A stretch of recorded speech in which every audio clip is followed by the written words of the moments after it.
And good evening, everyone. Welcome to the Sky Observers Hangout, brought to you by the Adler Planetarium in Chicago. My name is Michelle, and joining me is Adriana, and we've got Mark who'll be with us in just a sec.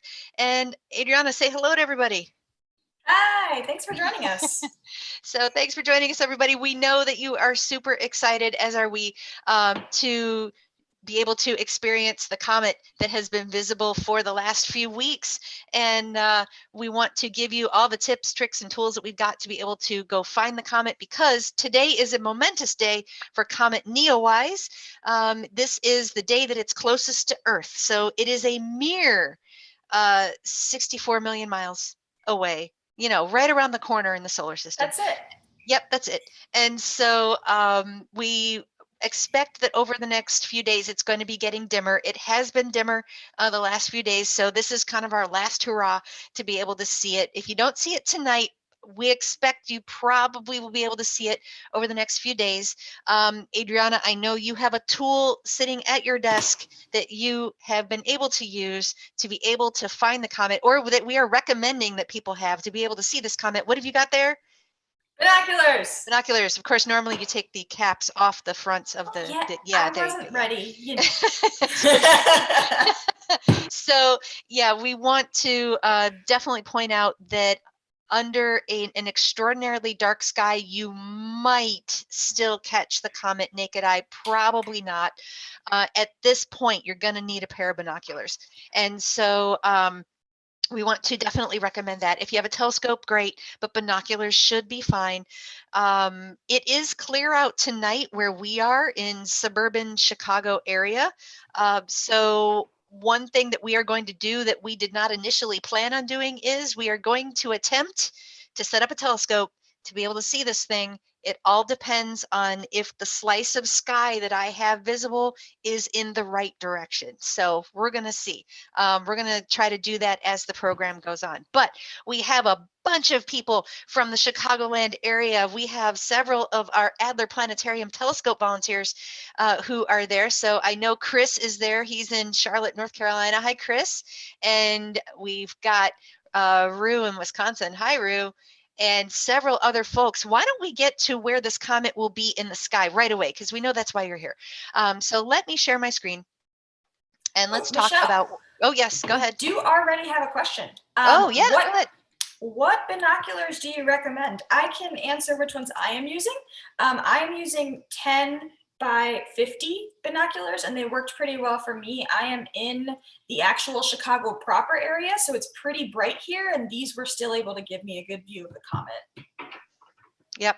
And I've got, I believe I've got 8 by 40s. So what that means is the first number is the magnification. The second number is the diameter of your main lens in millimeters. So the bigger that second number, the brighter the image will be, because your binoculars are gathering more light. The bigger the first number, the bigger the magnification.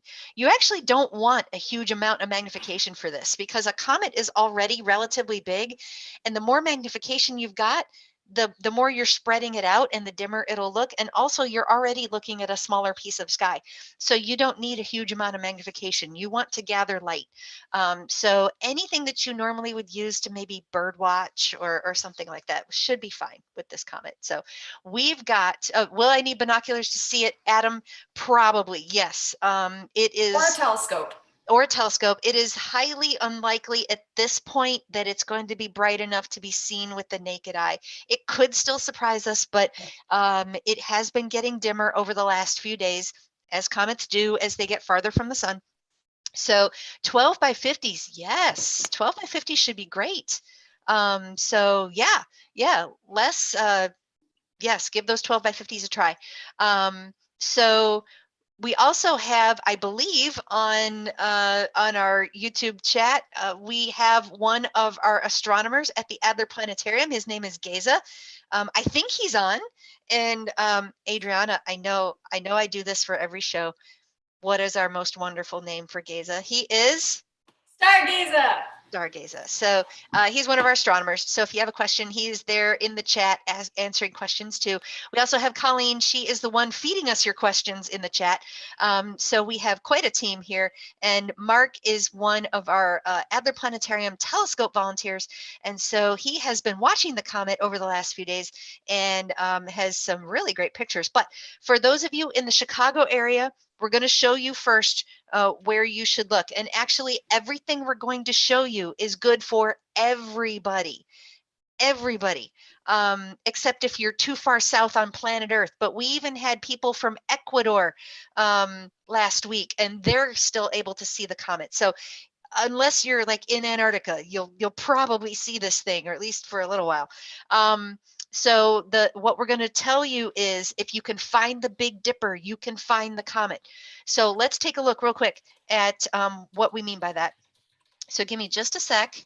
I need to get my PowerPoint here. So while you do that, Michelle, I can answer one of our questions here. Please do. Shall we head out now to see it? We're in the west suburbs. Yes, but maybe give it some time to get properly dark. So as the sun goes down, the sky is going to get darker. Because the comet itself has dimmed a little bit, you're going to want a pretty dark sky to actually see it. But the west suburbs are going to be a good place to see it. You're probably going to get less city light than I've been getting in Chicago proper. So better views for you, probably. Yep. I'm located in the western suburbs as well. So give it maybe another hour to be able to go out and actually see it. You definitely want this to be dark enough. But what we've got up on the screen is a graphic that honestly, this is great for everybody. If you are farther north than Chicago, you're actually going to see the comet slightly higher in the sky. If you are farther south than Chicago, you're going to see the comet slightly lower in the sky. But the main point is, here's the Big Dipper in the graphic. If you can see it, basically imagine poking a hole in the dipper and the water is going to fall out onto the comet. That's basically all you need to know. So it's more now at this point, what time is sunset in your area?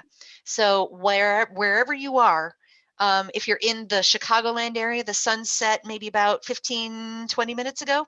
So it's going to be getting darker. So give it about another 40 minutes to an hour, and then we should have it dark enough to be able to go out and see it. We hope. We can't guarantee it because this thing could have dimmed even more in the last day. But we're going to keep our fingers crossed that we're going to be able to see it. So again, depending on sunset time in your location, whatever that is, and you can Google it. You can basically just put your city name in your browser and go sunset time, city name, state name, and it'll bring up the sunset time for you. Add about another hour for the time and you should go out. And then where the Big Dipper is in the sky, like again, Chicago's at 42 degrees north latitude. If you're farther north than that, it'll be a little higher. If you're farther south than that, down into even in the southern United States, it'll be a little lower in the sky. And so just to give you a sense of context, where we've got this July 23rd bit right here, the comet will be about 25 degrees up. So Adriana, would you like to demonstrate really quickly what we mean by 25 degrees up? I'm going to stop sharing so they can see you a little better. So, Happy to. So if you stick your fist out, from the top to your bottom of your fist is about, was that 10 degrees, Michelle? 10 degrees. Yeah, about 10 degrees. It's going to vary a little bit depending on how big your fist is and how long your arm is. So this is an approximation, but you can use that measurement to continue to stack. So how far is our comet tonight? How far up? It's about 25 degrees up in the Chicago area. Great. So what I would do is I would stick my hand out. I would use one fist, stack another one on top, and then maybe use half of my fist or two additional fingers. That would give me about how high up from the ground it should be. There you go. That's the easiest thing we can say. And so we have with us, he'll unmute his microphone. We've got Mark Benson, who's one of our telescope volunteers. Mark, you saw the comet last night. Hello, how you doing? Good. So you've been watching the comet. What have you noticed about it? So it about a week ago, maybe 5 days ago, I needed binoculars to see it, and it looked pretty good. It had a pretty good tail. So it was a pretty good view when you had clear skies. And then a couple days ago, I was able to see it 2 nights in a row um, without binoculars. I could see it naked eye. It wasn't like it didn't jump out at you. You had to know kind of where you were looking, but you could clearly see it. I had a few people out there looking with me. Everybody could see it naked eye. But then last night it was very hard to see, even though it was very clear. So I'm not sure if that's what that exactly means, and I don't think anyone really does. Could have just been a fluke of where I happened to be standing. Just had a weird thing going on for me, but standing in the same spot each night. I'm in Oak Park, so I'm not exactly in the middle of nowhere, and I could still see it naked eye at least twice in a park, but the park that's pretty well lit. Both nights was around 9:30 when I went to look.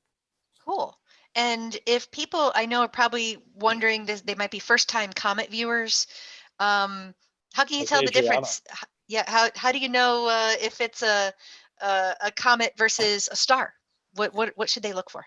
It's fuzzy. It's fuzzy. That's the technical term for it. We were discussing that. That's the technical term. It's fuzzy.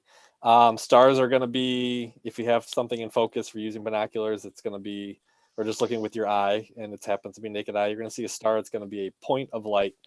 It's going to twinkle. It's going to be very specific. You can go right there and see it. But a comet, when you come across a comet, is not going to twinkle. It is not going to look like a very distinct individual point of light. It's going to be fuzzy, just like those two amazing cell phone pictures that are up on the screen. So right these are there. pictures that Mark took, and literally with his cell phone, but it was not just with your cell phone. What did you do? It was not just with my cell phone. So I did take some. So I did take some with my some just on a tripod with my cell phone. But these two were taken through a telescope, and I did just hold I had my camera on my phone held up to my telescope and snapped a picture. I have other instruments that will allow me to actually do imaging and get sharper images of planets and things like that, but I didn't want to use those things because I kept talking to people about what they could see outside themselves. So I kind of wanted to use what I would consider the bare minimum, which was, this is just my phone. Everyone has one in their pocket. And so for a couple of these, I use the telescope. These two are with the telescope. It has a nice green color on it. It was green though every time I took a picture, it appeared somewhat green, which yeah, people I have like. been noting around the world the definite green color of this particular comet. If Gaze is there in the chat, maybe he can help us with the question, because I know several people probably have it. Why green? And what he meant by putting the camera up to the cell phone, or put the cell phone camera up to the eyepiece. Here's my phone. Here's my camera lens. He literally was putting the camera lens up to the eyepiece, and then probably had to lift it up or down a little bit just to get it into view. And then you just snapped a picture. Just snap the picture. Yeah, it's a little bit of. I always tell people it's a little bit of art and a little bit of science to take a snapshot through a telescope. If you see fancy, amazing pictures of the comet, you see amazing pictures of other planets online and things like that, those are not snapshots. They're using imaging technology to do that. But I just wanted to show what happens if you just held up your phone and just snapped a picture. What could you actually get if you just used your phone, you didn't play with the settings, you just snapped a picture. And this, the picture that we've got up now is from Bill Chu. He's one of our other Adler Planetarium telescope volunteers. He's an avid and outstanding astrophotographer. This is one of his pictures. This was taken with a DSLR camera. So with a DSLR camera, you can adjust the settings, you can adjust the shutter speed and the brightness and all that kind of stuff. So there are some things that you can do to be able to use a regular camera to be able to take these pictures as well. But Bill had some good fortune seeing the comet about a week or so ago. I also had gone past another picture This is a screenshot of last week's show on Friday. And so on Friday evening, we were able to connect with another of our telescope volunteers, Jose Morales, and he had his telescope set up. And so he had a camera hooked into the telescope and he was sharing his screen. And so this is a screenshot of his screen to be able to show us the comet live. So we're going to try to do that in about 45 minutes. So if we're And you can still see the on green at that there, point, too. fingers crossed, we'll if you want us to keep going, we'll keep chatting at you to be able to show the comet live. We hope. So we're going to try. So do we have any other locations, Adriana, that want to see the comet? We have asked, a couple of people have asked about nearby the Adler, which we answered in the chat. It's not the best place because the western skies are going to be pretty bright. You can try it, but it's not. If you can get a little bit further west, away from some of that light pollution, that would help you a lot. We do have another question.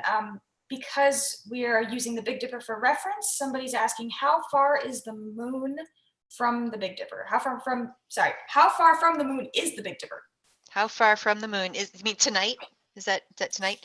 Yeah, tonight. They probably can see the moon right now. So let me, Yeah. Do you have Starry Night up on your computer right now? Do you have it? I do, yeah. Do you want to share your screen? Yeah, let me, Go this for is a live show, so it might take a second for me to figure out how to. So what she's doing is there's a desktop planetarium program called Starry Night, and there are others, Stellarium, Sky Safari for your phone, various others. And we're not necessarily recommending one over the other.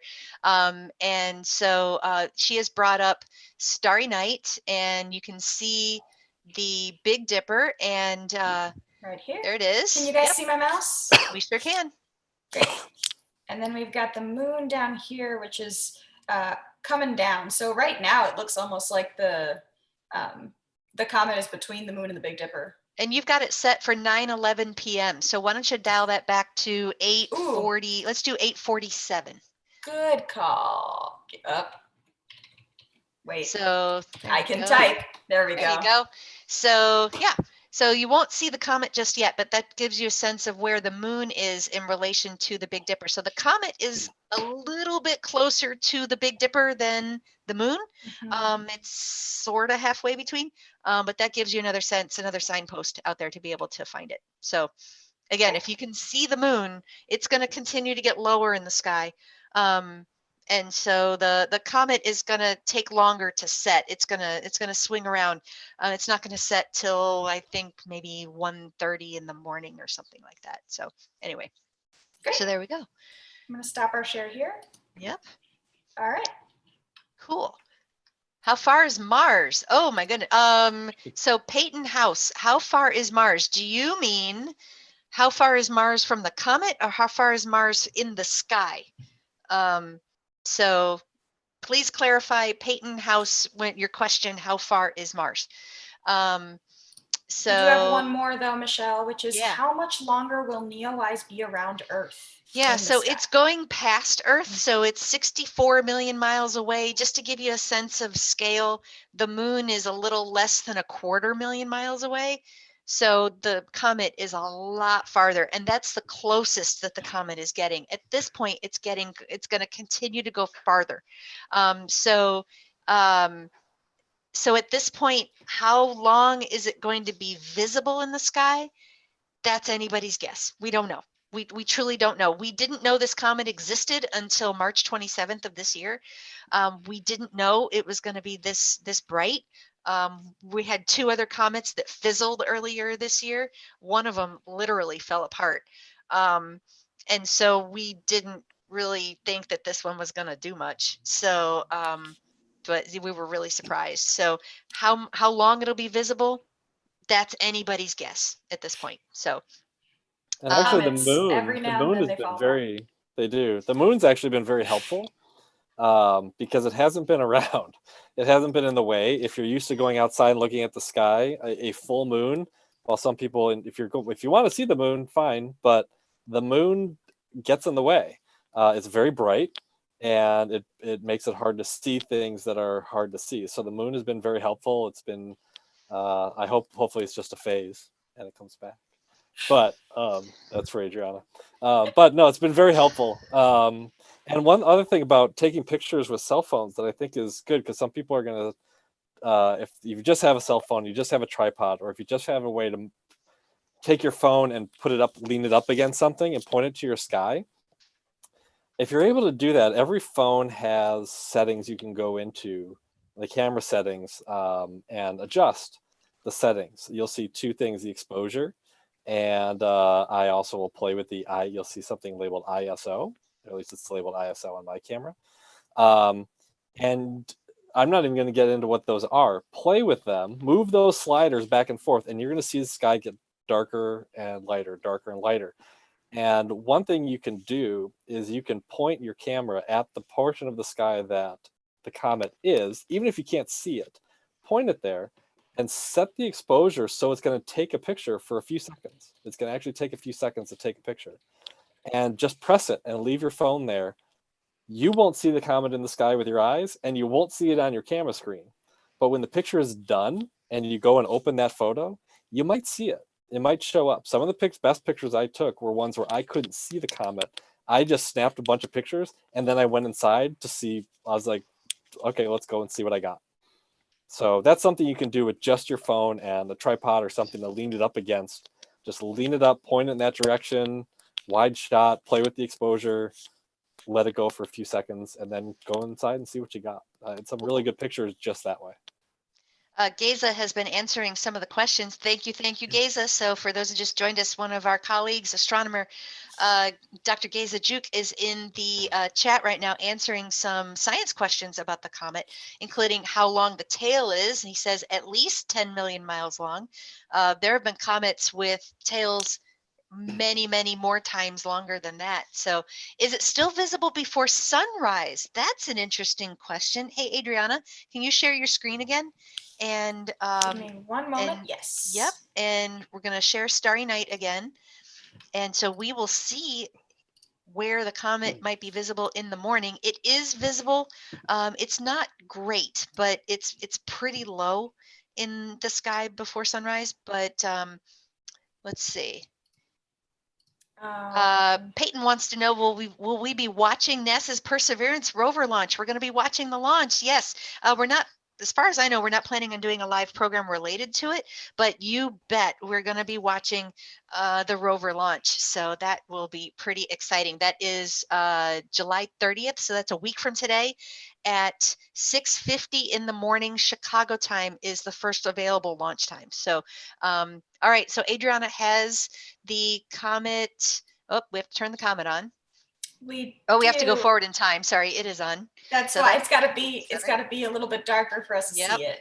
Yep. So go forward in time, and Starry Night has these really interesting, mountains, because we have a lot of those in the Chicagoland area, right? Are we trying to get to the morning, Michelle? Yep. Why don't you stop at dial it for about 4 in the morning?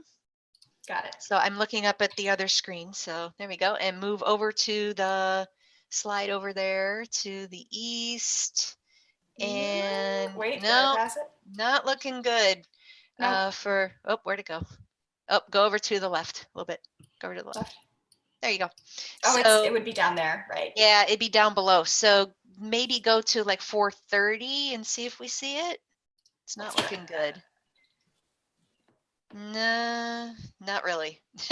And then when you get up to about 5:30, then it's sunrise. So, Right. so yeah, no, not visible in the morning, but that's a great question, because you gave us the opportunity to actually show you, at least from the Chicago area, that you cannot see the comet in the morning. So nighttime is the early evening is probably your best bet. So, all right, the diameter of the comet, 4 miles, 4 miles wide. Oh, sorry, 3 miles. So I had heard 4. There may have been a revised number. So, Peyton wants to know launch. Yes, NASA is launching a rover to Mars, a new rover, and it is the size of a small car, and it's called Perseverance. If you're familiar with the rover Curiosity, it is about the same size. It's basically the same size as Curiosity. It has just different science instruments on it, and better wheels that aren't going to get as chewed up as Curiosity's wheels have gotten. So Ooh, where is the comet going? That's an interesting question. Out. It is going out, but it will come back. Geza is going to put some astonishing numbers into the chat of what the comet's orbit length was when it arrived and what its comet orbit length is now. So he's going to put the those numbers in the chat in just a sec, because I know that's cool stuff to put in there. So it's really cool that we got to see this comet, and when he puts that in the chat, you're going to go, whoa, we're really lucky we got to see this one. Okay, so Bridget wants to know, should we go out and see it now? It depends on where you are. Bridget, where are you? Are you in the Chicago area? Are you in someplace else in the United States? So let us know where you are. So just let us know. We're going to keep an eye on the chat to get where you're located, because then we can show you where to look in the sky. So while we do that, it's going to get a little darker here. I'm going to go out because it's clear out here. I'm going to go out to where my telescope is. I'm going to plug in out there. Mark and Adriana are going to keep talking. Gaze is going to keep answering questions. Adriana can show you where the comet is, depending on where you are. Oh, Bridget's in the south suburbs. Cool. So Adriana, could you show Bridget where to look in the sky? I'm going to mute my microphone for just a few minutes. I'm going to turn off my video. I'm still here. I can still hear you. So if you need me, just come right back on. I'm going to start getting my telescope set up, and fingers crossed, we'll see if we can see it. I don't know if we can, but we're going to try. All right? All right. Okay. Sounds good to me. So I can go ahead and start looking for some of these locations.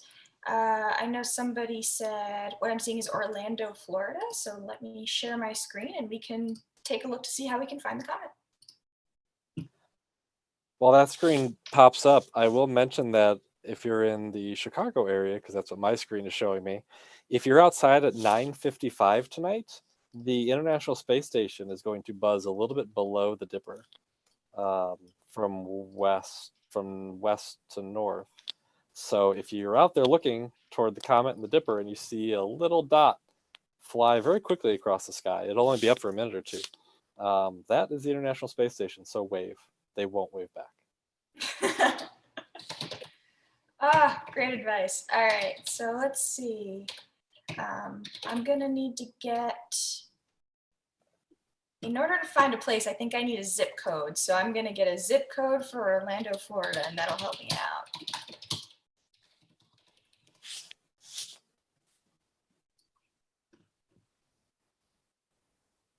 Oh boy, there's a few of them.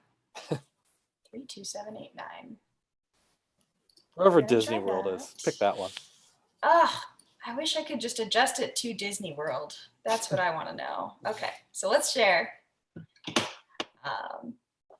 And we had 32789.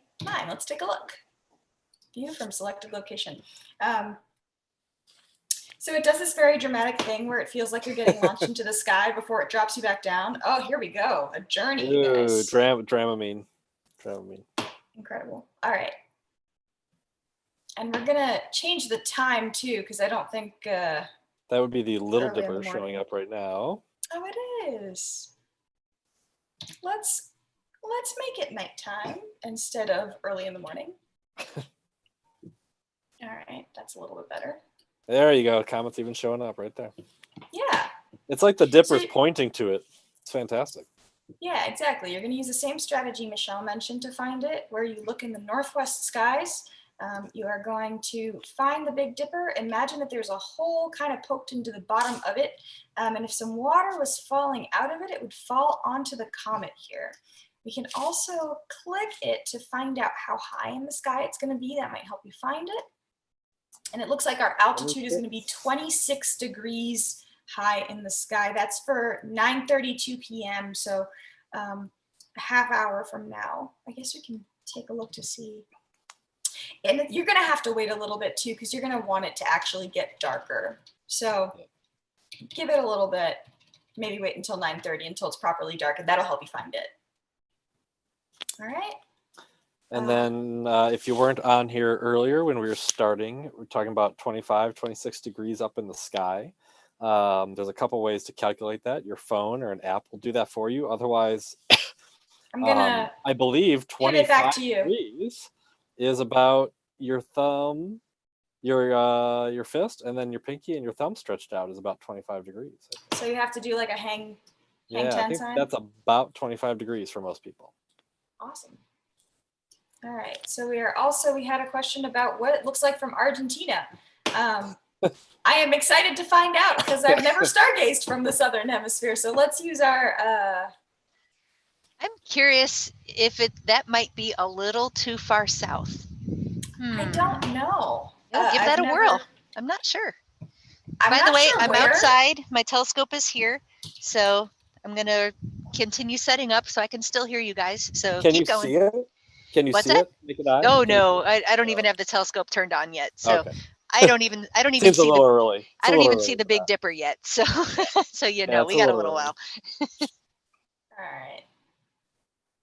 Let's see if my suspicion is that you won't be able to see it, but I guess we're gonna find out. We're actually gonna go ahead and scroll over there. I'm gonna share my screen again so we can see it. There we go.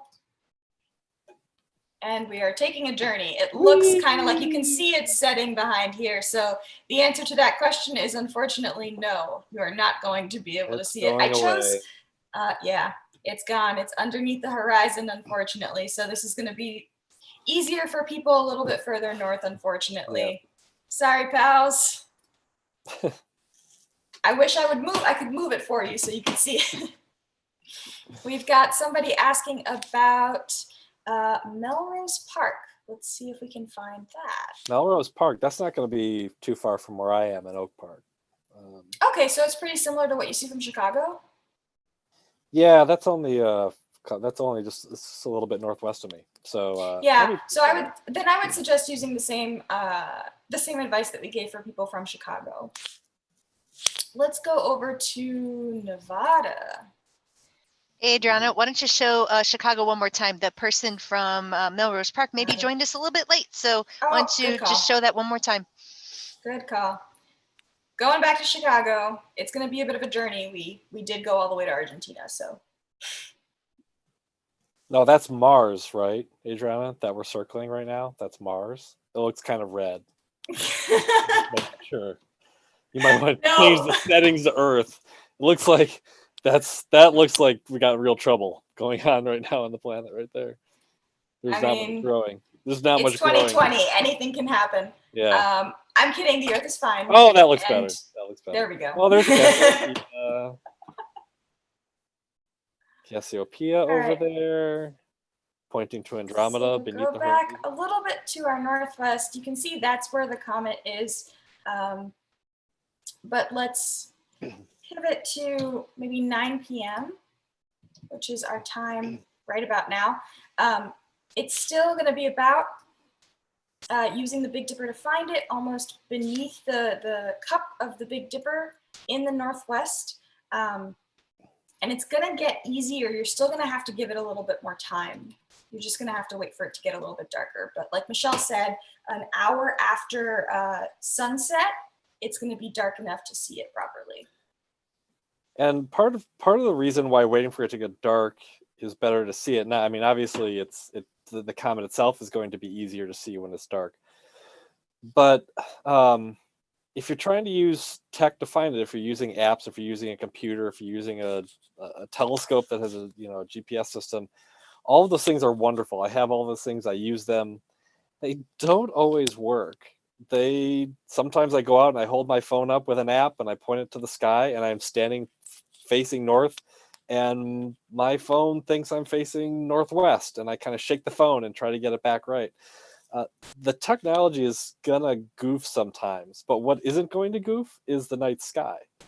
So being able to have the guide of, okay, my phone or my computer isn't showing me the exact spot, it isn't working right. But if you have it dark enough that you can find the Dipper and find some of those other stars, then you star hop. You go, okay, well, it's between these two stars. Okay, find that one star, find the other star, go in between them. Or it's just a little bit above that one star. Okay, find that star and go up. Waiting for it to get dark will not only make a view of the comet easier, it'll make finding it in the first place easier. Absolutely. We've got some other questions here. One that you might be able to help with, Mark. What's a... Oh, pressure. The pressure. I can also answer this one. You're the astrophysicist. I don't know. I am not an astrophysicist. I'm an astronomy educator. Thank you very much. What's a good telescope for amateurs? Oh boy. Wow. Yeah. Yeah, Michelle likes that question. So I mean, Michelle has a pretty good one right there. But so we get this question a bit at the Adler when we, could go there. So I think the first thing I would say is the best telescope for a beginner is a pair of binoculars. You do what it has right there. And that's not a cop out. It's not because I don't think you can handle a telescope. In some ways, binoculars can be more difficult if you don't have a tripod for them. But some people would think that if you had a telescope, well, why would you ever use binoculars? Lots of things in the sky are better to look at with binoculars. For me, this comet's been better with binoculars than the telescope. But if you feel like you're interested enough and you're ready to invest in a telescope, the most important number, you're going to see all sorts of details and features on telescopes. The most important number you're going to look for is the inches of the diameter of the telescope. That's going to tell you how much light it's going to collect. So you might see a telescope that says, 10 times magnification or 50 times magnification. Walk away from that box very quickly. You want to know about the diameter of the telescope. A telescope is basically a funnel for light. So the bigger the diameter, the more light that's going to pour in, just like the more water you can pour in on a funnel. So a 3-inch telescope, a 4-inch telescope, that's good to play with. That's going to give you some great views. Even in a city like Chicago with light pollution, you're going to see almost all the planets with a telescope that size. You're going to see some deep sky objects, depending on conditions and the season, with that kind of a telescope. So that 3 or 4-inch telescope is a good telescope.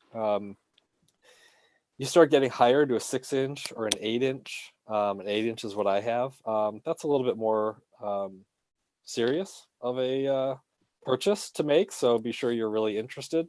The real big price jump you're going to see in telescopes is going to be when you do two things: when you increase the diameter, increase that inch number, and when you add a computer to track objects for you across the sky.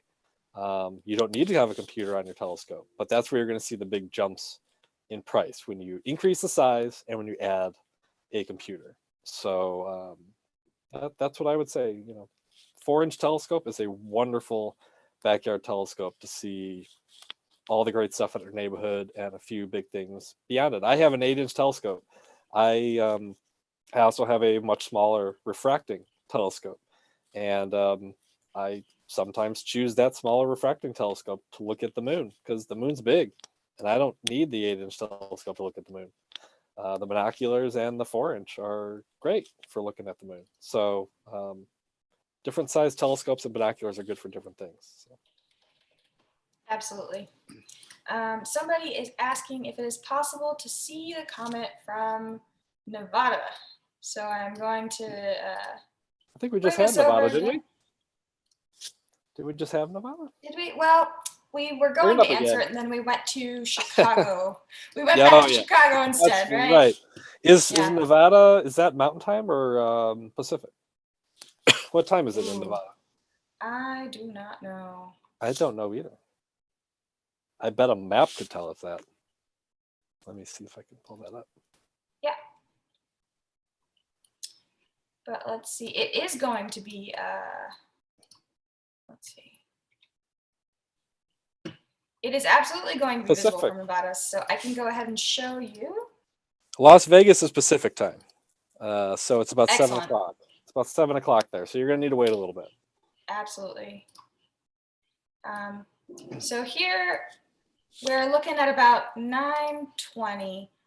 But really, once it starts to get dark, that'll help you out a little bit. honestly, it looks like it's probably going to be getting dark around that time. So that's probably when you're going to want to go look. It's going to be a little bit, but you'll absolutely be able to see it. And you'll use that same trick. It'll still be in the northwest for you, just a little bit west of northwest. And about, let's see, 25 degrees high in altitude. So 25 degrees up from the horizon. All right. Let's see what other questions we've got here. Let's see what other questions we got. Oh, yeah, Pacific time. Yeah, depending on where you are in Nevada, you could have a great view. A lot more dark sky locations there than Chicago has. Now, if you're in downtown Vegas, that's not going to be super helpful. But so, Mark, do you happen to use a good stargazing app that helps you locate things? I don't use a ton of apps. I do use Stellarium on the computer, but that might be a little bit different than what people here are looking for. I use an app called Sky Safari. Cool.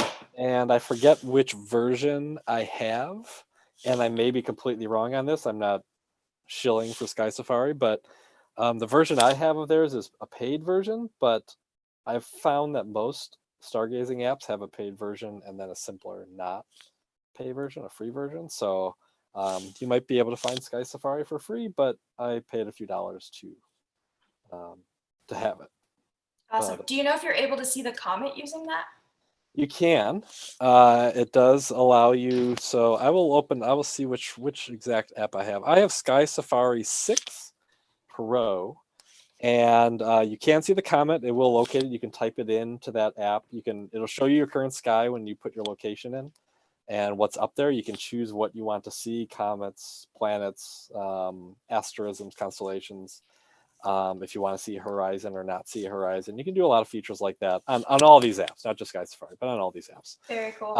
One of the things that I saw that someone did with Sky Safari, which I'm a little jealous of, is there's an AR version that I don't have of Sky Safari that actually allows you to go outside and it'll superimpose that sky map, very similar to what Adriana had on the screen. It'll superimpose that over your it'll use the camera on your phone to put that sky with everything detailed over your actual location, which makes it very easy to find things because you can just say, okay, it's right above that tree. So that brings up another point. That's good. When you look for the comet, I mentioned using star hopping, follow the constellation to find it. After you find it, I recommend find the comet with your binoculars or whatever you're using, and then slowly move down to the ground or the tree line or house roof line or whatever you have by you. Move directly down from the comet so that you don't have to star hop the next time you want to find it a few minutes later if you're passing your binoculars to a kid or someone else in your family. And instead of saying, go to that one star, then go to this star, and then go down, you can just say, oh, it's right above our neighbor's chimney. Go to the chimney with the binoculars and then go up. So do the extra work of star hopping for them and then go down, find whatever is on your horizon that's immediately below it. And then from the rest of the time, you don't actually have to try to star hop to it or squint into the sky and hope you can see it naked eye. Just pick out that easy object, a chimney, a tree, and then move up to it. Keep in mind, over time, it is going to drift. It's not going to stay there. But, if you're just passing your binoculars to a kid to look at, tell them, find that tree and then go up from that tree, or find that chimney, go up from that chimney. It's a lot easier. That is good advice, and also exactly how I got my friend to find it with my binoculars a few days ago. So using buildings and trees for reference, it's working out for us. Oh yeah. Do recommend. Yep, absolutely. I have a park across the street. I go to the same park every night. I stand in the same spot every night. It's in a different spot in the sky each night, but I'm able to see kind of relative from one night to the next where it is. I'm keeping, there's always so much in that you can control, and I can control where exactly I stand. So everything is going to be relative to that. So. Yeah, so we've got another request to see where we're going to find the comet from Chicago. So I'm going to share my screen again so we can see our night sky in Chicago. There we go. And this is looking in the direction northwest. I'm going to change the time so that it's closer to now. So let's do 9:14. That's our time here right now. And you're going to want to look northwest. Let me zoom out a little bit. Looking northwest, above northwest, you'll see that Big Dipper. And you can use that Big Dipper to find it. Imagine that there's maybe a hole in the bottom of the cup of the Big Dipper, and down through that hole, if you kind of follow that line, you'll see the comet here, a little bit west of northwest, and we can find the actual. So right now the altitude is about 30 degrees off the horizon. That's nice and high. That's great. Yeah, exactly. I think tonight's going to be a good night for comet hunting.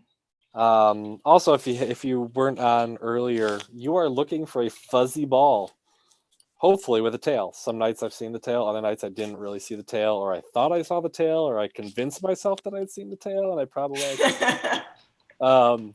But you're looking for a fuzzy ball. The stars will twinkle. They will look like very specific individual points of light with your eyes, with the telescope, with binoculars. But the comet is going to look fuzzy. So look for and to my view, the views that I've always had, it had a little bit of a green tint to it. So so I say look for that green fuzzy ball. Absolutely. And then keep looking.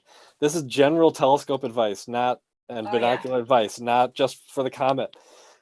Don't just look at it and say, oh, okay, so that's how it looks, and then go away. Your eyes need time to adjust. The longer you look at something, you're going to start to adjust. And don't go outside and look immediately up for it, see it, and then decide that's the best view you're going to have. Stand out there a little bit. Give yourself some time. You need time to adjust. Your optics, whatever you're using, telescope, they need time to adjust. The longer you look, the better. And strangely enough, if you're looking through a telescope at it, if some of you who are looking through a telescope, I don't know if it's the same for binoculars. I haven't really thought of it that way. But through a telescope, look directly at the comet or any object, but then also let your eyes kind of wander around the sides of the eyepiece a little bit, around the blackness.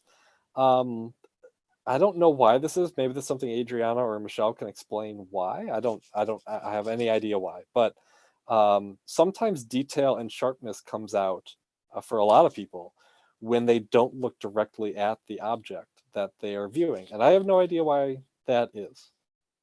But it's true for me, at least. Michelle has the good answer to it. It's about how your eyes work, isn't it? Yeah, it is. So it is how your eyes work. The part of your eye that is best to detect black, white, gray, that's the outer part of your eye. And in the dark, that part works best. The color part of your eye is the center part. And so when you look directly at it, you're using that. But since there isn't a whole lot of light at night to pick up those sensors, or have the sensors pick up, then they aren't going to work very well. So you look just off to the side, and you have a better chance of actually seeing it. There you go. Also, Thank you, if you're Michelle. out tonight and you've given it some time, you've let everything adjust, your eyes and everything, and you're not seeing it, you can always try again tomorrow. But if it is clear, not difficult to find, is turn around and you will see Jupiter and Saturn behind you. So look for that comet, find it, I hope. But if you don't and you want a constellation prize, turn around. There you go, Adriana. Turn around, and Jupiter and Saturn are looking over your shoulder. Jupiter is the incredibly bright one, and Saturn is the less bright one, hanging out just to the a little bit more to the east of Jupiter. So do that too. That's a great point. We were also talking about how if you're going outside with a pair of binoculars, those binoculars will also allow you to see the moons of Jupiter. Yes. So you look really close next to that bright dot, and there's going to be some little bright spots next to it. Those will be Jupiter's 4 brightest moons. So, which are like very you said, cool. It's like a string constellation of pearls. prize. Constellation prize. It's a string of pearls. It's very pretty to look at. First time I looked at Jupiter through a telescope, I expected to see the planet. I had no idea I was going to see moons. and I spent a lot more time fascinated by the moons than even the planet itself, because I had no idea no one told me I was gonna see the moons, and I was very surprised to see them. Plus, if you look long enough, I don't know exactly how long, but if you look long enough, you will notice them change location kind of around the planet, which is really cool thing to see, actually. Yeah, So, absolutely. would you believe, of course, the portion of the sky so what I did is I just set up the telescope, and the portion of the sky that I've got the telescope pointed to where I got put the current coordinates of the comet in, it's toward the tree. Of course. Of course, it's toward the tree. Real quick, can you scale the tree? No, that is a very, Okay. very large tree. If I were to put in number of degrees, 10, 20, 30, 40, 50, that is a 50-degree tall tree. So that's in our neighbor's backyard. So unfortunately, at least where I have this set up now, I can't currently see the comet. But what I'm going to do is I'm going to move around a little bit, and I'm going to grab our binoculars as well. So I'm going to move around a little bit and see if there's a slightly different part of the yard over here I might be able to move the telescope to, but possibly not. So anyway. Give it a go, but at the very least, if you're able to spot the comet just yourself with the binoculars, you can at least kind of let us know how it's looking tonight. It's looked different each time I've looked. So that's a good point. Yep. So let me go grab the binoculars, and I'll turn the light off so I can get my eyes adjusted to the dark and not attract all the bugs that I'm attracting right now. And so I'll be right back. All right. I think did we do Mexico City? I think someone posted Mexico City in the chat. I don't remember if we've done that one yet. Well, let's take a look. Let's go on a journey. I'm trying to look at the chat over here on the side, but it's moving quicker than I am. Yeah, somebody asked about Mexico City. Right around the same time someone asked about Chicago again. So well, let's give it a shot. I'm going to share my screen again, and we can journey from Chicago to Mexico City. So we'll change our location here. View from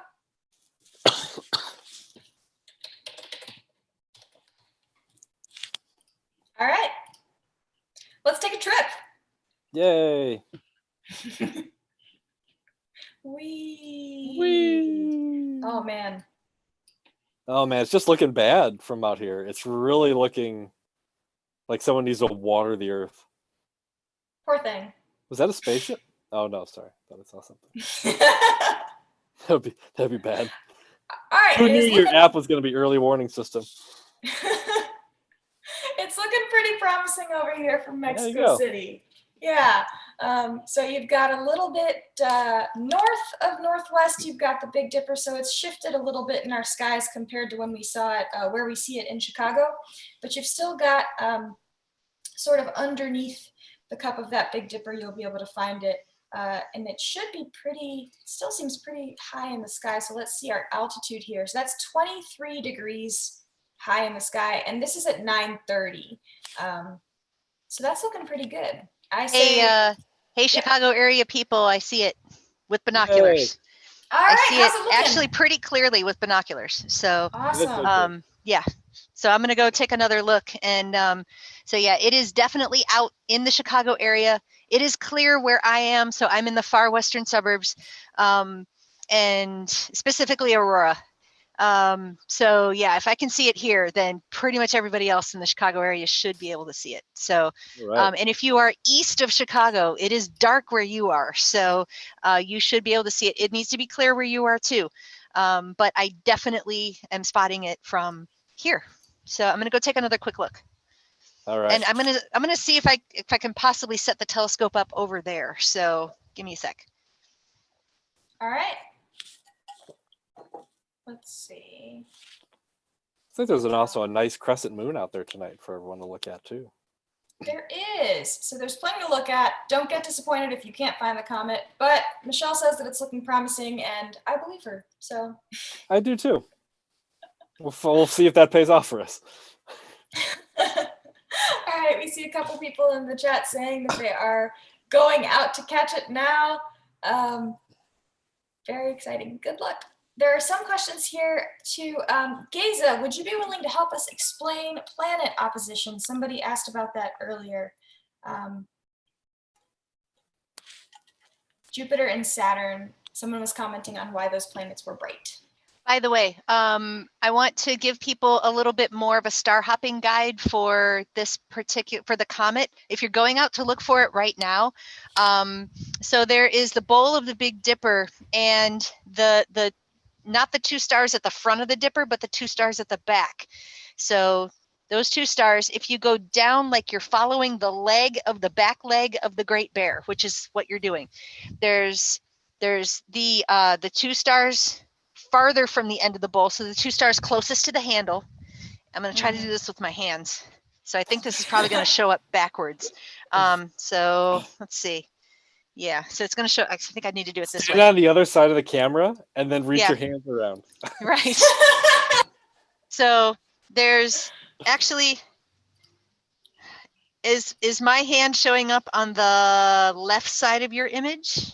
It is. I hope it is. So anyway, so the two stars, so the two stars closest to the handle, there's a star down here, and then there's a star a little bit farther down. So you're following the curve of the back leg of the bear. So the comet is closest to that second star. So there's the two stars in the bowl, the one star for the back leg, and then another one kind of making a curve. It's closest to that one. So that'll give people a little bit of star hopping guide in order to find it there. But yeah, clear as day. I can see it, and with the binoculars, I can't see it with my naked eye. But clear as day, I can see it, and I may be a glutton for punishment, but I'm going to try to set the telescope up over there. So we'll see how this goes. I may just get carried away by mosquitoes, but we'll see. So anyway, thank you.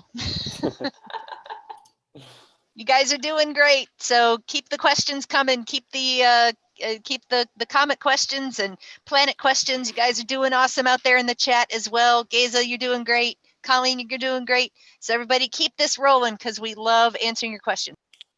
Yes, we've got somebody asking about Austin, Texas. So we can take a journey to Texas now. I'm going to go ahead and share. They're not even in Austin. They're just curious. Oh, man. All right. Let's take another trip here. View from. I've never been to Austin. But I have Austin is lovely. You've been? I have. Austin is very lovely. Wow. It's a fun town. We'll take this. The scenic route. Take the scenic route. Exactly. See, this what is is basically that? Like going to There's Austin. like a gigantic cicada up in the sky over there. What is that? What is that? Well, they are. This is the year of the cicadas, so. That's true. By the way, thumbs up for Austin. We've eaten our way through Austin many times, so that is a fantastic town. Gonna have to go one day. All right, let's take a look here. Perfectly visible, yes. Oh, very good. So 9:30, about 28 degrees high in the sky, still in the northwest, using the Big Dipper to find it, like Michelle was saying. Almost a straight line from the bowl there. Yeah. All right. So keep the questions coming. I'm taking a look at some of our questions here. What have we got here? What is the planet southeast of Chicago, about 35 degrees? Indiana. That's what it, no, that's not Indiana. That's not it. Sorry. There are two planets in the southeast. The bright one is Jupiter. And the less bright one that's just kind of tagging along for street cred purposes is Saturn. For street cred purposes. Both are, depending on the binoculars, both are worth looking at if you have binoculars out there. Depending on the binoculars, you might. I've seen the rings of Saturn through binoculars once. Those are really strong binoculars. But I was going to ask how good those binoculars were. Yeah, Jupiter, you'll see those moons, and for sure. Yeah, you'll definitely see the moons. All right. We've got some other questions here. We also had Geza answer a question about planets in opposition. So for those of you who missed it in the chat, a planet is in opposition when it is more or less directly opposite the sun in the Earth's sky. And they are bright because that is when they are closest to the Earth, and also because light reflecting directly back from a surface is a bit brighter than light reflecting from other angles. Thank you, Geza. The question I have is, if the view was worth it, what are the chances that Michelle would hop a fence into her neighbor's yard? I think it's pretty high. I think it's pretty high. No. No. I can wait for the sky to bring me whatever it is, so it's okay. Wow. No. Wow, that's amazing. That's an amazing sentence right there, actually. That's fantastic. Oh. Ooh, Michelle. Are you still there? Okay. I'm here. No problem. I'm here. Go ahead. Oh, well, okay. What if Neowise got stuck in Earth's orbit? That would be That's a bad. question. That was my assumption, but I wanted to. I think we all could probably come up with some scenarios of what might happen. Yeah, See, the T-Rex certainly could. Yeah, that would be bad.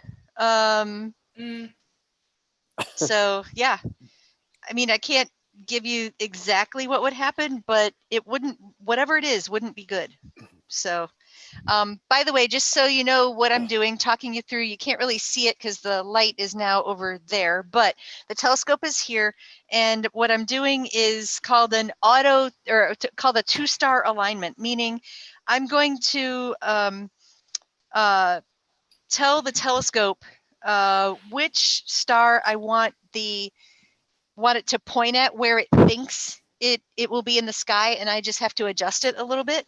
And so I'm telling it first to point to the star Arcturus. So those of you who are outside, Arcturus, if you follow the handle, the curve of the handle of the Big Dipper downward, that orange star you come to, that's Arcturus. And so I'm telling the telescope, actually, I'm pointing the telescope at Arcturus. And once I get it there, then I'll tell it the next star to point to, and it will go to where it thinks that star is, and I'll adjust it from there. And so after that, then we'll have the telescope pretty well aligned. It's not exact, but it's pretty good. So there you go. Awesome. And I know you can't really see me doing it very well, but trust me, that's what I'm doing. Ooh, Michelle, one more question for you while we've got you here. Sure. Do we think that the Adler will do an event for the Great Conjunction between Jupiter and Saturn? Yes. Cool. So in case people are wondering what that's all about, Jupiter and Saturn on December 21st are going to come very far less than 1 degree apart. So Adriana, stick your pinky finger out at arm's length. All right, everybody, take a look. Yep. So everybody who's watching, do the exact same thing. Stick your pinky finger out at arm's length. All right. Jupiter and Saturn will be less than 1/6 the diameter of your pinky finger apart. So yeah, very close. Very, very close. They're gonna be friends. I mean, yes. from our perspective. Yes. So there you go. But yes, that's December 21st, maybe about 5 o'clock or so. So it's just after sunset. So yes, the short answer to your question is yes. Awesome. If it's clear, it is December after all. So. Oh yeah, of course. At least in Chicago, December is not the greatest month for observing, but we do what we can.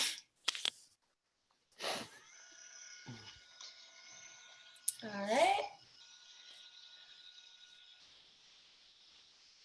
All right, I'm going to the second star.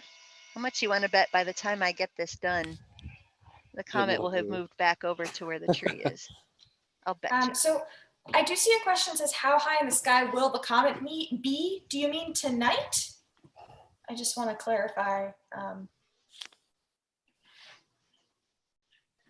If you mean tonight, I think it was about 25 degrees, but we can take a look again in Starry Night to make sure. Okay, I've got the telescope aligned. Now I'm going to look up the coordinates in the sky of the comet, and then I'm going to go to the menu, and I'm going to tell it I want to enter in the coordinates. So that's what I'm doing. Great. So and for that person who asked, from Chicago, it is currently about 27 degrees high in the sky. So That's hopefully enough to clear, should be good enough to clear buildings in your area. Yeah, that, I mean, everyone's area is different. You can't just speak, sweeping about it, but 27 degrees up, you back up from the nearest building or nearest tree line by you, you're gonna get a lot of the sky unless you're standing right up against something. Yeah.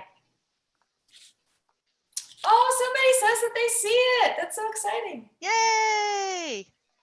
Our work here is done. Perfect. I wanted at least got one one. person to see it. We got Excellent. one. Good job. Whoever that was, good job. Where is that person located? I'm curious. All right, tell us, that's Leslie. Let us know where you saw it from. Michelle. Yes. Will Neowise ever die? Ooh, sort of. It will eventually run out of ices and stuff, and so it will look a lot more like an asteroid than a comet at that point, because there won't be stuff to make a tail. So also what could happen at some point in the future, but probably not, maybe it'll get a little too close to the sun. If it gets a little too close to the sun's heat and gravity, especially the gravity, might tear it apart into pieces. But it survived this trip, so who knows? So yeah, the short answer is eventually it'll run out of ices. But it has some now because we're obviously seeing the tail. So there you go. Absolutely. Just also to clarify, the comet will not be hitting the Earth, so fear not. We're looking at a cool thing. We are not in danger of the cool thing.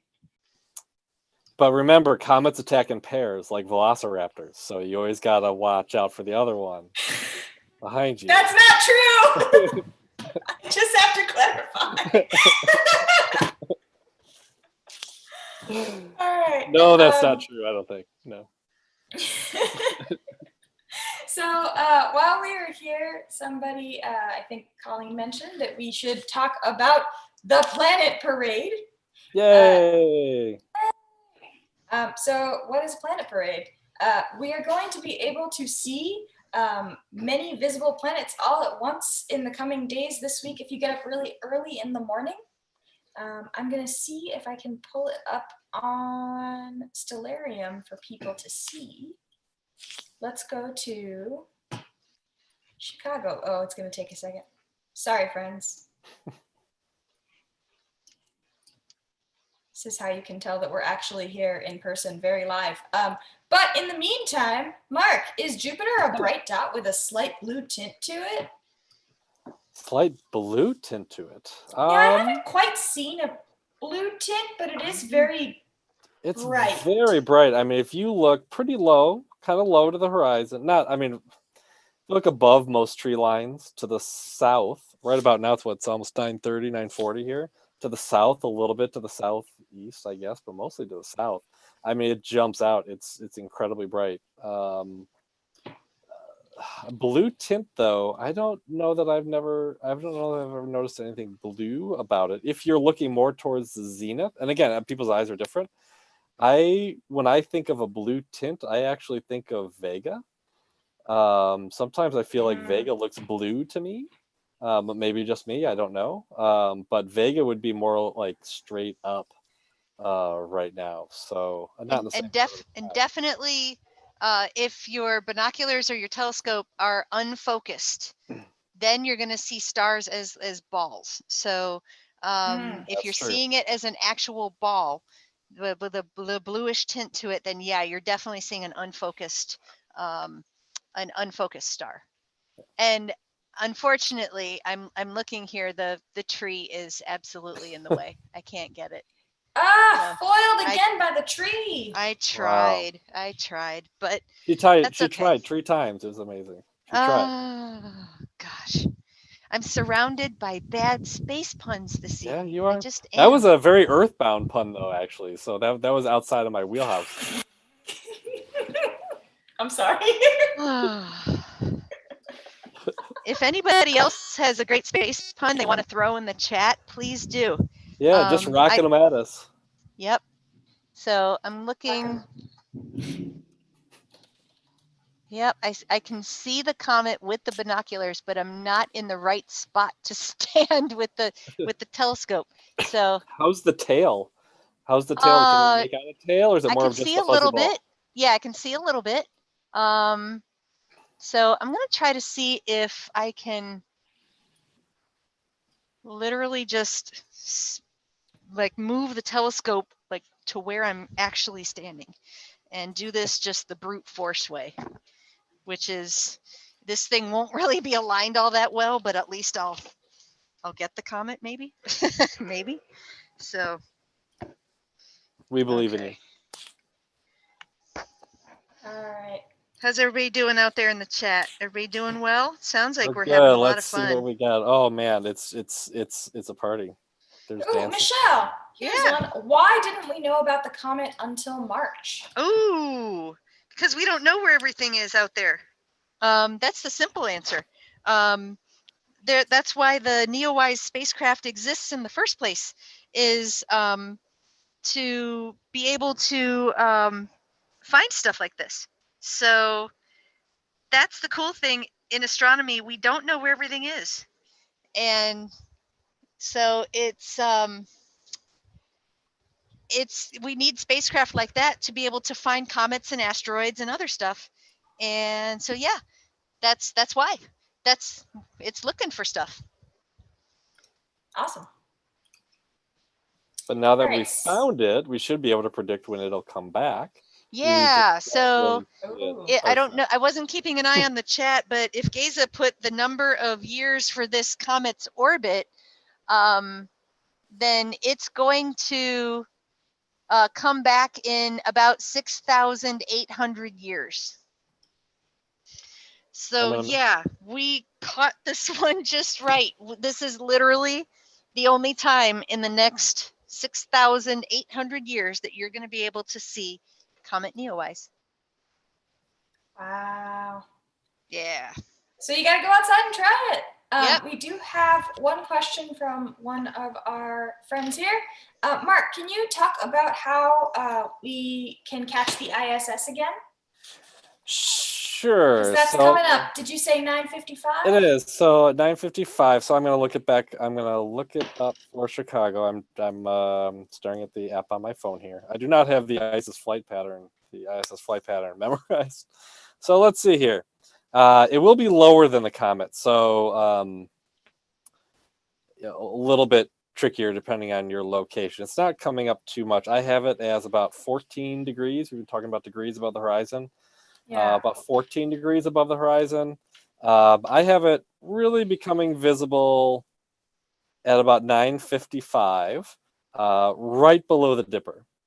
So I mean, several degrees below the Dipper, not right next to the Dipper, but like if you're at the Dipper and if you have a great view of the Dipper and you get pretty low to the horizon, start looking at below the Dipper, close to the horizon. And it's going to skate across at 9:55. It'll get a little higher, and then it sets by 10. So only a couple minutes. It'll stay up, and it really stays pretty low. I think it only gets to about 16 degrees. But it'll look like,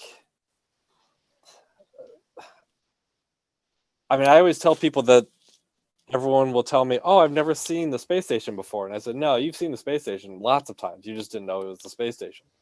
Because it's very bright and it moves fast. And if you weren't thinking about it, maybe you thought it was a really high airplane. Maybe you thought it was a satellite or something. I went out the other night to look for the comet, and I saw a couple satellites go overhead that were not the space station. But it moves fast.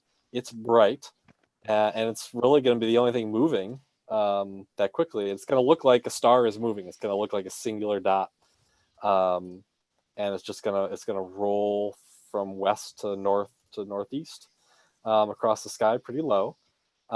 If you have those binoculars, it is moving fast. It is hard to catch it, but if you feel skilled with your binoculars, give it a look with the binoculars. If you have really good binoculars and they're in focus, and you can keep up with it, you can potentially make out kind of the solar panels like an H shape, kind of a blurry H a little bit, depending on what you're actually using. Not with Very cool. But it's there. It's about 10 minutes from now in the Chicago area. I did not look for other locations. It's completely different depending on where you are. It's hard to spot in other places. If anyone wants to look up where the space station is and their location, there's a NASA website called spotthestation.nasa.gov. And it has a pretty good database of towns. If your town isn't in there, chances are a nearby large town might be. So give that a try. But yeah, spotthestation.nasa.gov. And on that station right now are the two American astronauts who went up in the first launch since 2011 from the United States. Astronauts Doug and Bob. I forget their last names. Oh, Hurley and Benkin. It's fine. You're on a first name basis. There you go. Hurley, yeah, Bob, Doug. Everyone knows Dougie. Man. Everyone knows Bob and Dougie. Doug, yeah. Come on, he's Dougie. He's Space Doug. Everyone knows Doug. Classic Doug. There is classic Doug. Just staying in space all for like a month. Classic Doug. Classic. Not returning your call because he's in space. Classic Doug. Just like him. They're coming back.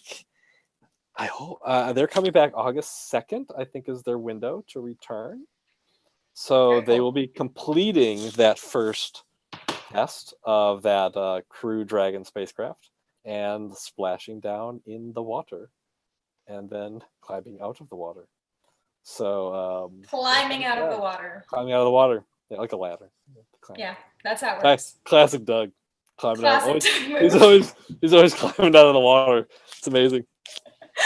All right, so we're getting some questions about the comet again, so I'm just going to pop back over to our view of where the comet is tonight from Chicago. Right now, this is put to 9:45, so let's go ahead and put it to our current time. It's looking pretty dark out my window, so it should be dark enough to see. It is. I got it. The northwest sky. Hey! I got it. Michelle, now the key is, can I get the camera? Can I get the camera in here and get it on the screen? That's going to be the hard part. All right, at the very least, let me see if I can snap a cell phone. I'm going to see if I can snap a cell phone shot of it. So that's your best side, Neo-Eyes. Well, Michelle's trying to take a picture. You can see over here, it's going to be in our northwest sky, still pretty high in the sky, 26 degrees high. So there's still time left for you to go outside and take a look. For those of you who were going and looking a week or more ago when kind of a lot of people were posting charts to look around the 14th of July, and the top altitude was like 14 degrees or 15 degrees, 26 degrees just seems like an eternity of space to spot it. So yeah, way better. Definitely a little bit easier to see in that regard, but it is dimming a little bit. So we did get a question again, how many days left you can view this comet? From what I can tell, the answer seems to be we're not exactly sure. We don't know big giant how quickly it's going to dim, right? Yeah. Yep. We don't know how quickly it's going to dim, so if you've got a chance to see it in the next day or two, if you've got clear skies where you are, now is the time to go outside and give it a shot. Yeah, that's the other trick is you can say, well, I'll go and look at it in a few days. It might be raining. So take the opportunity you got and go see it, because your alternative is to see it in 7,000 years. So that's not a good alternative. It's not a good alternative. I don't know about you, but I don't think that's going to work out for me. No, and yeah. Yep. All right. Let's see if we've got some other questions here. Oh, I was going to talk about Planet Parade. I forgot. Planet Parade. So we're already looking at the sky from the Chicago area at night, but let's fast forward through time a little bit and also zoom out a little bit. So we're going to pivot over first to our southern skies. People were asking too, if you can't find the comet and you want something else to look at, go ahead and take Mark's advice and look for Jupiter or Saturn. If you take a look at Jupiter with your binoculars, you should be able to make out, if you look very carefully and give your eyes a little bit of a second to adjust, you should be able to make out its moons next to it. It's very tiny dots next to the bright ball of the planet. So like Mark said, that can be a constellation prize for you if you cannot find. I did say that. That's brilliant. I love that you're saying your own joke was brilliant. But let's back out just a little bit and move forward in time to see what's going to happen tomorrow morning. You can see if other planets are coming up. Asleep. I'm still asleep. You'll be asleep. That's what's going to happen tomorrow morning. Yeah. All right. So let's try about 4:30. And let me zoom out a little bit, see if we can catch all of it. There we go. Jupiter's just up. Right. Jupiter is almost set there on our western horizon. And then we've got Saturn, Mars, Venus, and Mercury, all visible at the same time. Granted, you're going to have to be in a place where you can see down to the horizon to see them all. But if you can pull it off, it'll still be a great planet parade. Even if you can't pull it off, it'll still be a great planet parade. You'll have the opportunity to see all of these if you are willing to wake up at 4:30 a.m. But it's cool. You'll get a chance to actually see Mercury down by the horizon, which... If you do, tell us, so we'll know that you did it. Exactly. We'll be asleep, but you guys, I'm kidding. I actually do want to go out and try it. It'll just be satisfying to see them all lined up. See them all at the same time, too. Usually we are waiting for different times of year for some of these to come out. Yeah. All right. Let's go back to see if we've got any more questions from our friends in the chat. Let's see here. Here we go. Fun fact, the planet parade only happens every 20 years. Oh, well, that's a long time. You could wake up at 4:30 in the morning to take a look. It's not or as you could wait 20 years. But yeah. Oh, we have questions. So you can see them naked eye or with a telescope? Both. You can see them naked eye. And from, even from a place like Chicago where it's particularly bright, you've got a lot of light pollution in the sky, you'll still be able to see them naked eye. So give it a go. You don't need any special tools. But if you would like to bring special tools and you have a pair of trusty binoculars, which I know I have... there they are. Yep. I have raved about binoculars all night, but if you've got them, take a look. See if you can see Venus's phase, what phase Venus is in, for example. That's very cool about binoculars. Yep. Yeah, exactly. Venus goes through phases. If you want to brag and say you saw 6, just look at your feet. Then you will have seen 6 planets at the same time. I think this one's going over my head, much like a comet. It's going under your feet, actually. If you want to see Earth at the same time, you're looking at all the other ones. There you go. No. Oh, wow. Wow, the realization is the best part, actually. That was devastating. That was devastating. All of our friends here were here to be devastated with me, so thank you. That would give you 6 of the 8 Neptune and Uranus being the two that you're not going to see naked eye. Absolutely not. Really, at any point. I saw Neptune once through a telescope, and it's a tiny, tiny, tiny, insignificant green little marble. They are slightly, so- Uranus and Neptune are tiny marbles that are slightly different shades of bluish to me. So yeah, so if you do get up and you look early in the morning, you will have seen with your eye all of the planets in the solar system that you can actually see with your naked eye all right? at once. If you have a telescope like our friend John Napolitano, who is an Adler telescope volunteer, we miss you, John. You can also see Uranus and Neptune. He says that he caught all 7 a few days ago. Uranus and Neptune only in the telescope, so like Mark said, you're not going to see them naked eye, and then Mercury in binoculars. Awesome. Oh, we've also got a question. Oh, again, can you suggest a beginner telescope for amateurs? Can you hold that up? What's in your hand right now, Adriana? Da, da, da, da! There you go. Binoculars. The keyword being beginners. If you want to use binoculars, are a great place to start because they're not quite as expensive, and you can see a lot of great things with them, like the comet and the moon and some planets. So that's a good place to start. Otherwise, I'm not going to advertise any particular brand of telescope, but there are a few major brands of telescopes. They're all very good. Yeah. But Gazna is making an excellent point in the chat also. The best telescope is the one that you use. It is, yeah.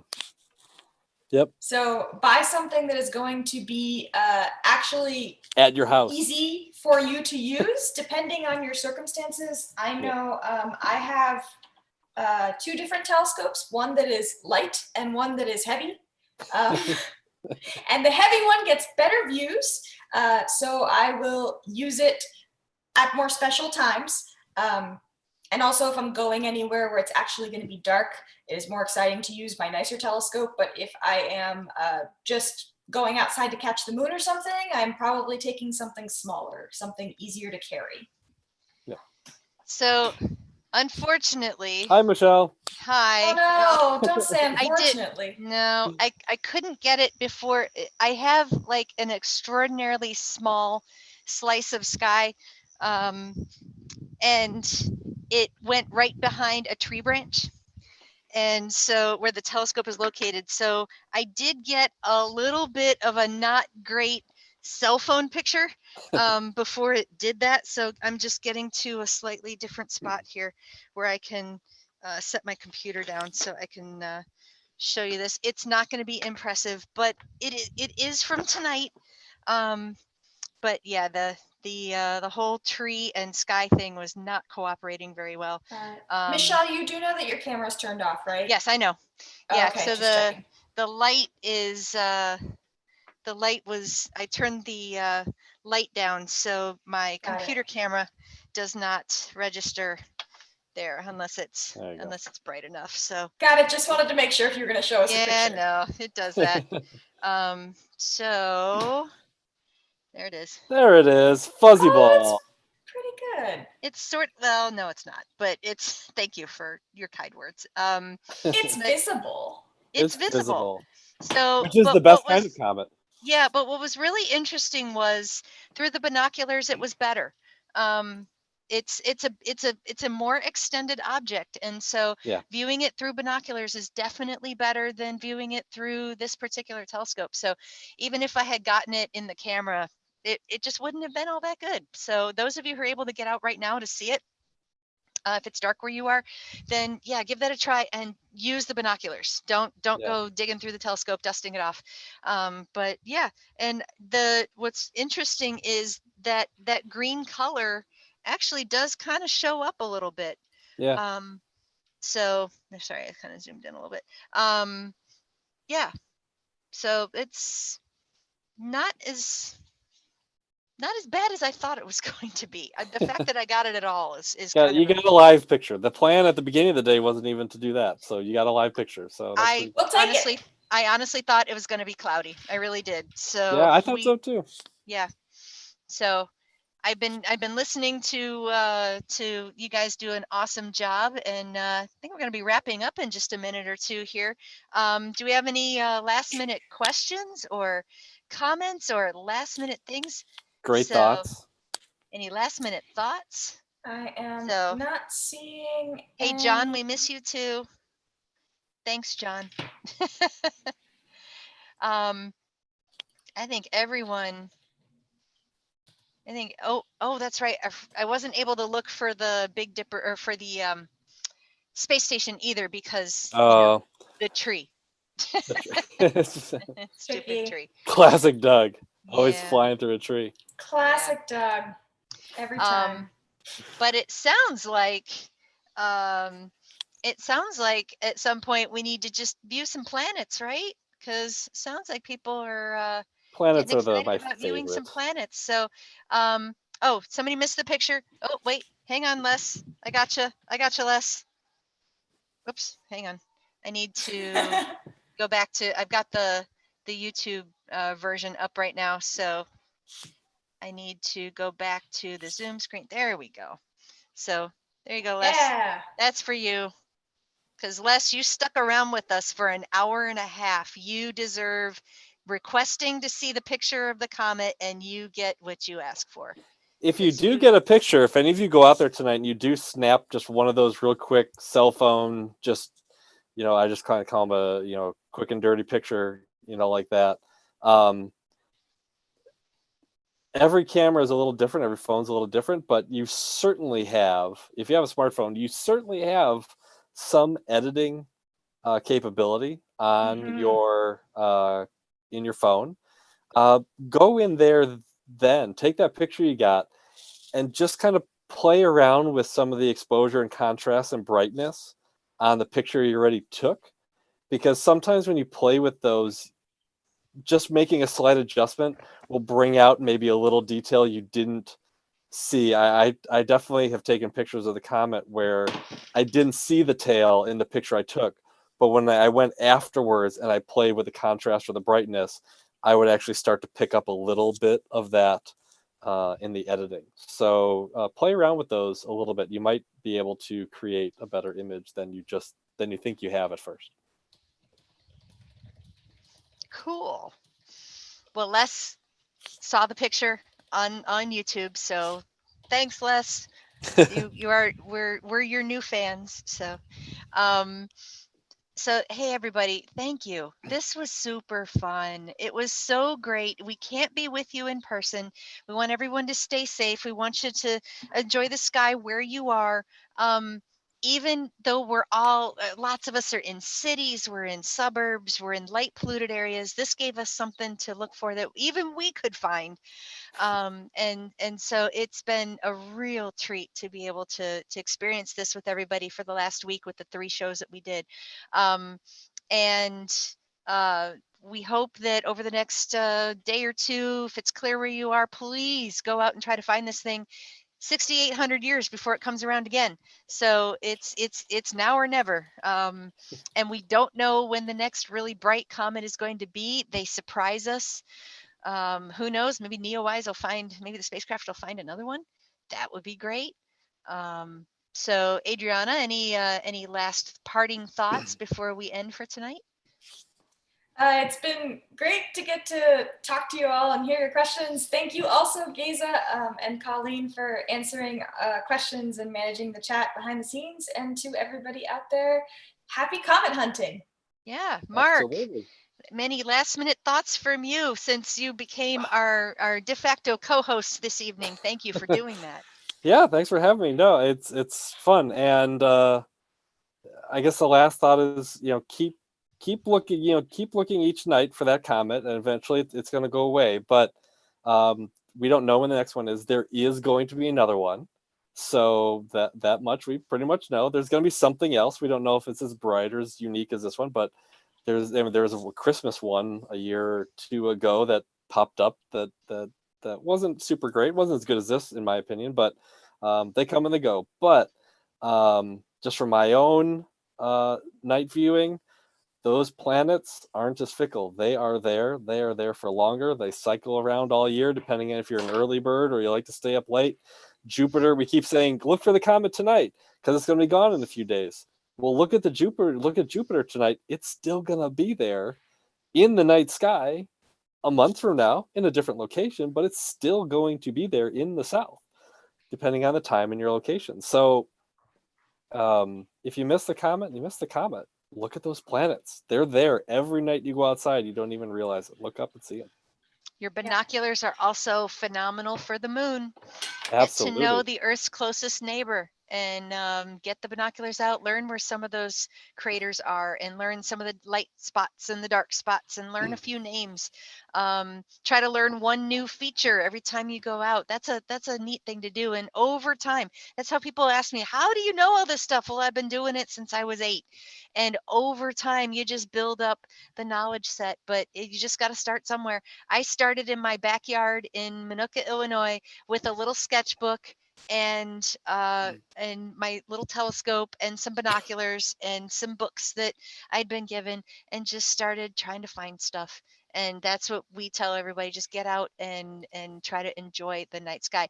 We anticipate the next one of these programs, these live night sky viewing programs, will probably be for Mars in October. So fingers crossed for clear skies then. But Mars will be at its closest to Earth that it will be for the next 15 years. So we want to be able to show people Mars. So we're going to do some practicing between now and then to see how Mars looks through our telescope and with the camera for that one. I know it'll work for that one. And so we want you to keep an eye out on our social media feeds for some maybe a live program or two all about Mars. And if we're out there with Mars, right, Mark, we might as well look at some other planets too, because Jupiter and Saturn are going to be out there. They're going to be there too. Yep. So anyway, and yes, I anticipate if it's clear in Chicago, December 21st, we will try to view the really, really, really close conjunction of Jupiter and Saturn. So anyway, Yes. thank you, everyone. We love you all. Thank you for being fans of the Adler. We are all fans of yours. And get out and enjoy the night sky. Thanks a lot, everybody. Good night. Bye. Have a great night, everyone.